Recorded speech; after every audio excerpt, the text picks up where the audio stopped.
Igbo mụrụ nze m ọzọ ekenekwa m unu ọzọ n'ụbọchị tata bụ ụbọchị Afana ma bụrụkwa ọnwa Jun na mkpụrụ ụbọchị 8 n'ahọ 2025.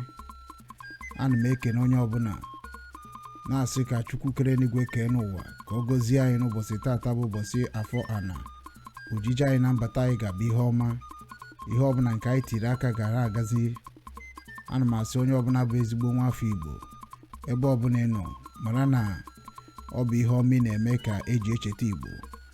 Ọ bụ ndụ ị na-ebi ka eji amara ka ndị Igbo si eme ya. Ka m na-ekwu, were ụbọchị taa bụ ụbọchị afọ ana tụgharịa uche gị na eburu ajọ mmadụ mebe nke dị mma, maka na ọ bụ ihe ọma ka eji mara ndị Igbo n'ụwa niile.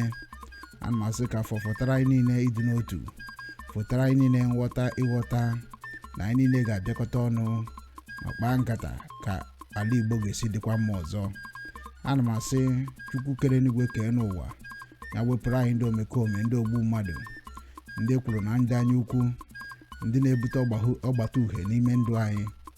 Ife ndị a niile ka nna yọọ n'ụbọchị taa, kwere na ọ ga-abịa na mmezu n'aha Chukwu na ndị nọ na ndị ana. Ise ise ise. Ọkakwa mụ nwanne gị nwoke Ugwu Okechukwu, Obinwanne nke ndị Igbo. Ana m ewetara unu akụkọ nke ụwa ka ọha n'uju na Obinwanne Igbo TV nke dị n'ala Hamburg, Germany.